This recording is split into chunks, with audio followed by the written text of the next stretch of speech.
Hey Psych2Goers! Do you remember the last time you felt sad, anxious, or scared that you were somehow off? You're not alone, even if it may feel like it.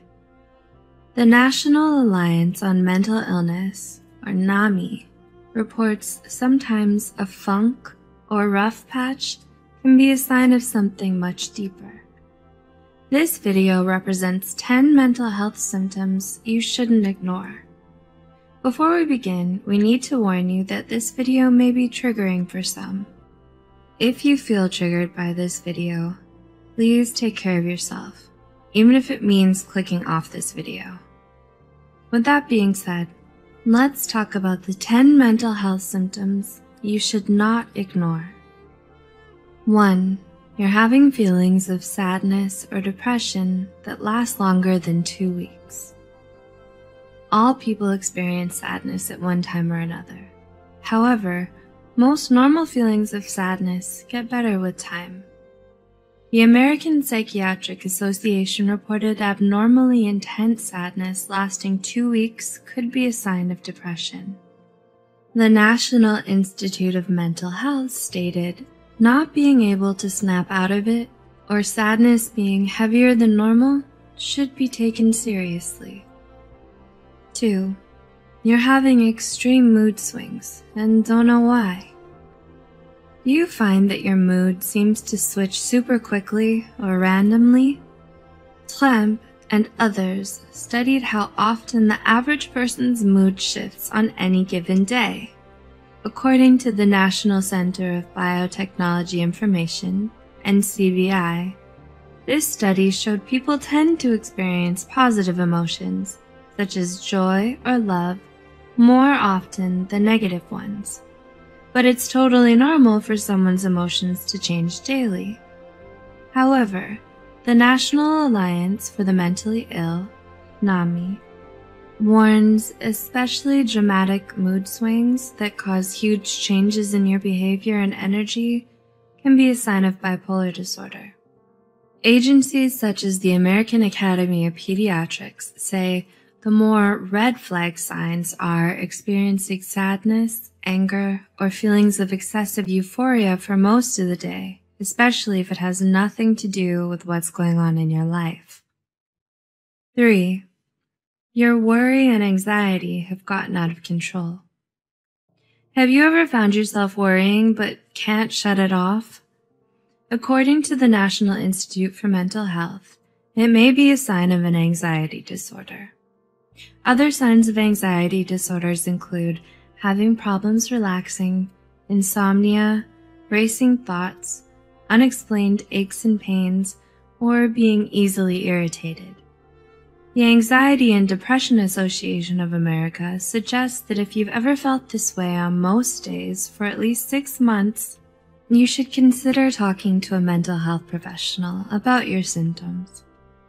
4. You've started withdrawing from others or isolating yourself. Taking time away from others can be a positive for your mental health and physical health. But what if you constantly make excuses to avoid socializing? Mental health pros, such as Raymond Starr Jr. and Howard Dubowitz, say avoiding people or events you used to enjoy can be a sign of mental illness, such as depression, anxiety, or a psychotic disorder. 5. You may have noticed you're having delusions or hallucinations. Kumari and others describe the 2 aspects of psychosis, hallucinations and delusions, as a sense of perception or belief that creates a lot of urgency in the person experiencing it, despite evidence the perception or belief isn't real.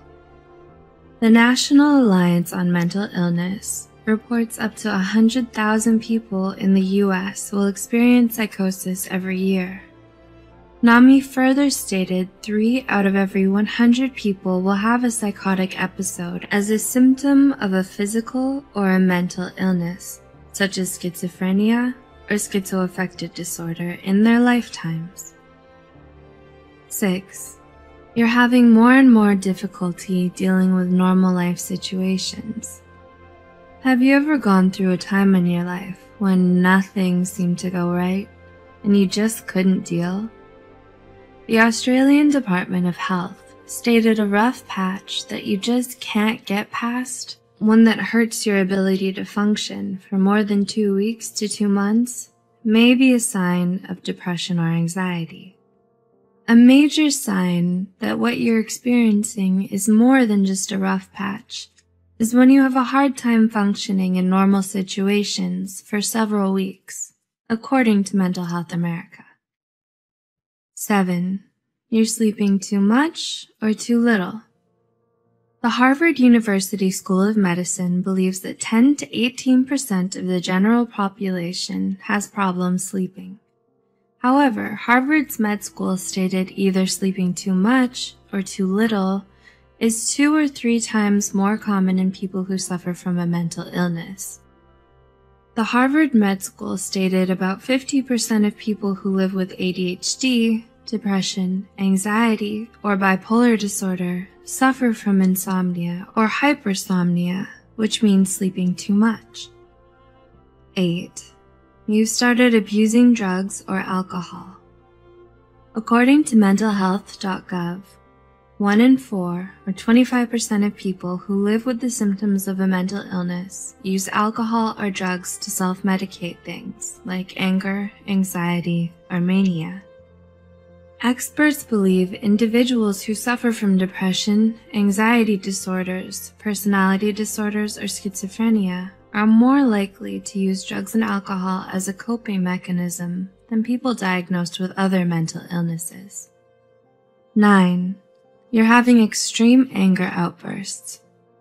Do you ever feel anger that's almost impossible to control or way too much for the situation? If so, your anger may be warning you about your stress levels, unresolved grief, or your anxiety. Healthline reported extreme anger outbursts can also be a sign of unresolved trauma, bipolar disorder, alcohol abuse, obsessive-compulsive disorder, intermittent explosive disorder, or depression. If you wonder if your anger is healthy, experts recommend first recognizing your physical and emotional signs of anger. And 10. You started thinking of self-harm or suicide. The Mental Health Foundation reported up to 10% of people under the age of 30 have thought about self-harm or suicide. There are many reasons people consider self-harm or suicide, such as abuse or neglect at home, a major loss, trauma, or a catastrophe that you can't control or avoid. Brodvik, 2018, reported approximately 90% of people who have completed suicide also suffered from a severe mental illness, such as bipolar disorder or depression. If you find yourself thinking about self-harm or suicide, we would very much like you to reach out to a mental health professional and get the help that you need and deserve. If you can relate to any of these symptoms on this list, you're definitely not alone. Nor are you bad for feeling this way. But we want you to take care of yourself, which means reaching out to a mental health professional if you've been experiencing any of the symptoms on this list. As always, any information provided here is for educational purposes only. If you need mental health counseling or treatment, please contact your insurance company, local college's student counseling clinic, or your county crisis line. Keep watching the Psych2Go channel for more information on mental illness and mental health, and remember, help is out there. We'll see you in the next video.